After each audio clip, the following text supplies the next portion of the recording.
Ladies and gentlemen, welcome to the Manchester United versus Young Boys Champions League preview. I'm just not in a good mood, and I'm sorry to you who are watching because United just haven't been in a great space, and it's affecting me in sense of doing these videos because, like, what's positive to talk about?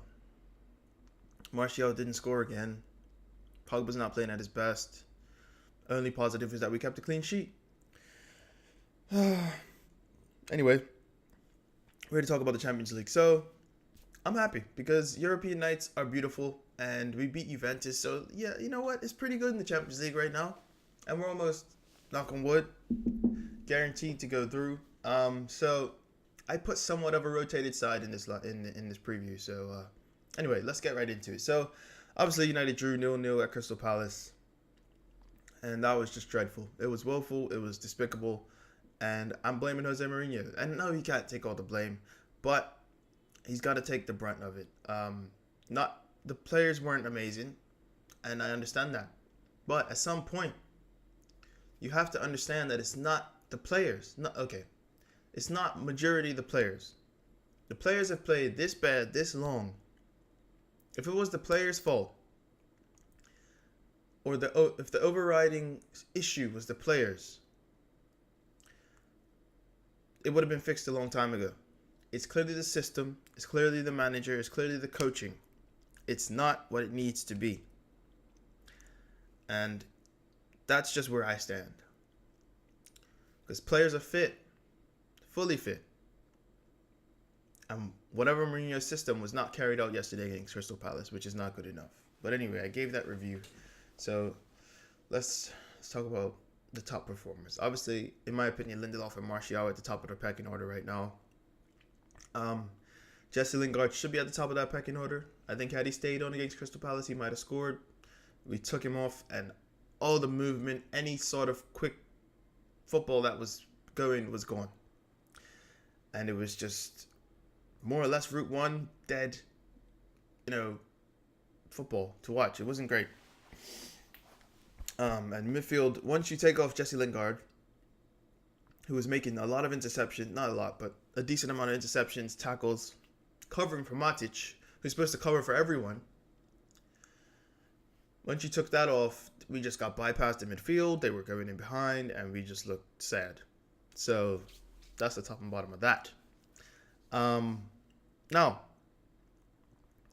it looks like if you watch the game, Lindelof looked like he pulled up in the last couple minutes. He was holding his hamstring, and he didn't look great.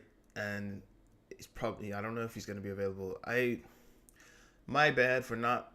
Mourinho gave an update on Lindelof after the game, but as far as I know, post game, you have to wait until you get results back from the physio and all that, which would probably come out today when he does his press conference. But I don't know.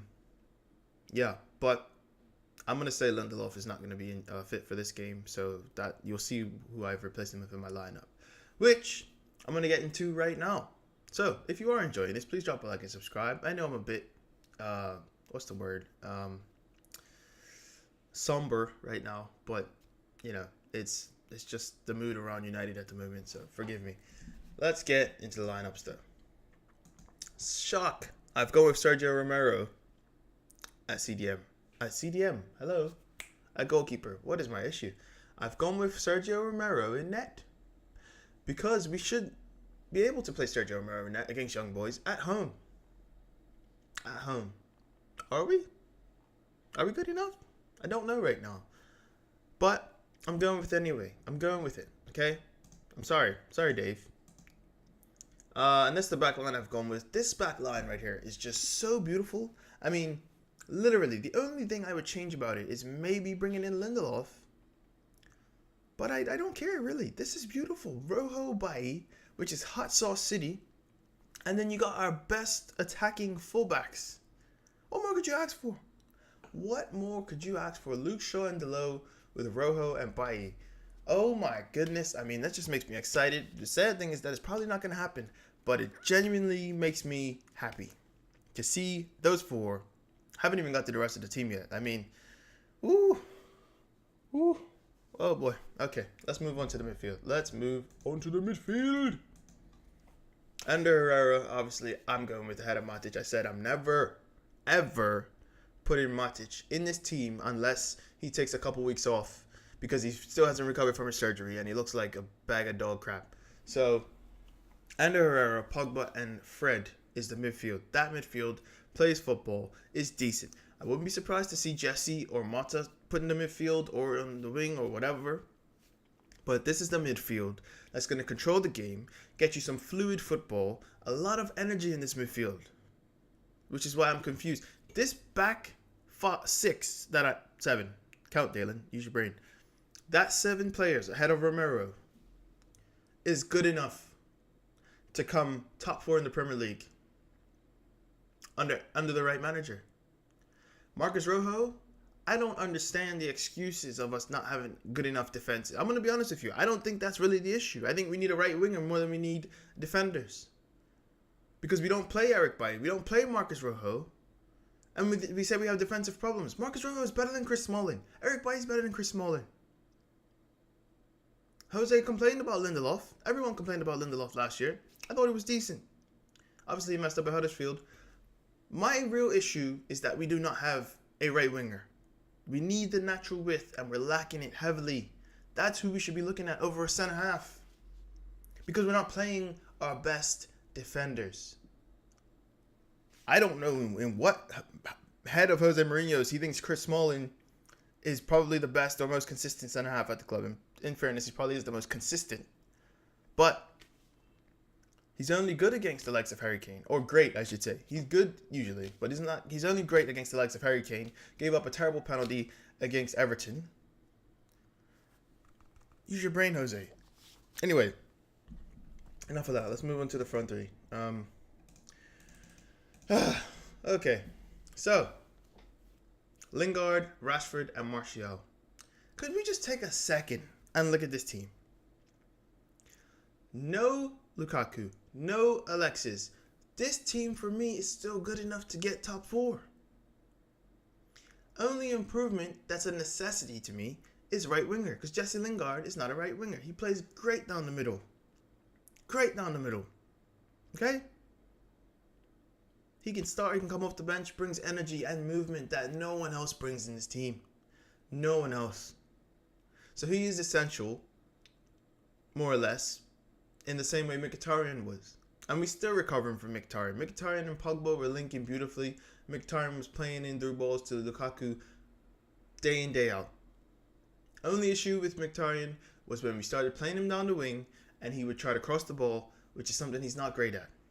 Like a genuine cross. He can slide the ball in across the box, across the 18-yard box, wherever, find someone in the box. But crossing the ball in, it's not something he's great at. Except for set pieces when he assisted Lukaku's first goal at Manchester United. That was great.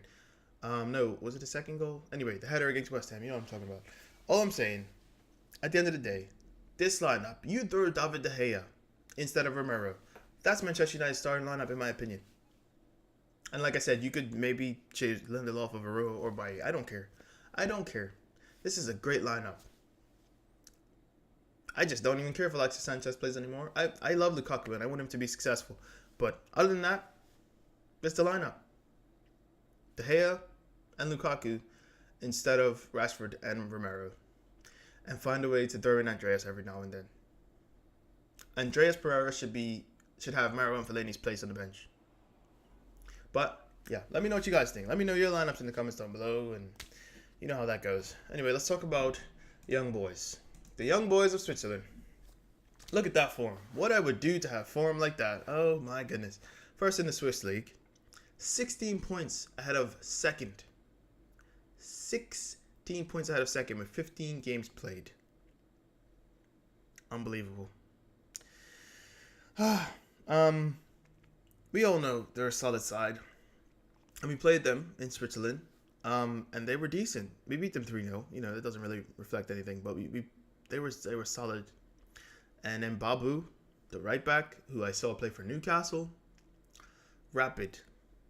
He gave Luke Shaw some issues. He definitely gave Luke Shaw some issues. And he's strong. There's a couple times he outmuscled Pogba in the first game. He's a solid player.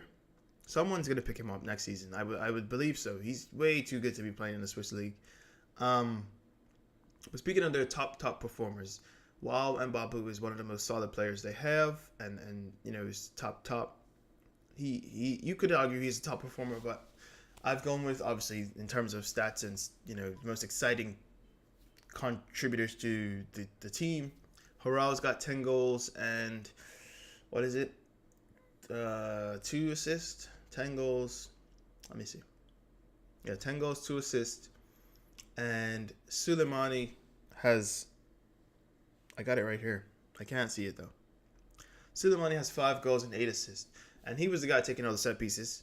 Suleimani, very short guy, wears number 7. He was the guy taking all the set pieces against us the first game. And we got to watch out for him. We gave away way too many corners, and I was getting scared because they got a lot of big guys. I know we got big guys too, but they got a lot of big guys, especially their striker Haral. I think he's like 6'5". He's huge. Anyway, it's besides the point. This team, I'm sorry, I just want to go back to that lineup one more time. Can we just, if that lineup plays, Jose, you will win over so many fans. However, if it doesn't play well, that's all on you. That is completely all on you, because this team right here, you got a fast defense, a solid defense, a defense that can cross the ball, can get forward. You got a midfield that is fluid. A midfield that I don't think's ever played together. I don't think Fred, Herrera, and Pogba. That's a solid midfield, okay? I think actually this midfield played first game of the season, but instead of Herrera, it was Pereira. Get these 3 together, and I'm telling you, you'll see something magical happen. Something magical is going to happen. And that front 3, pace, movement. No one's touching that. No one's touching that. No one's touching it. So, see what happens. We will see what happens. I think that's about it for me. Let me know what you guys think in the comments down below. What do you think is the approach to this game? What your lineups are, your score predictions. And saying that, my score prediction,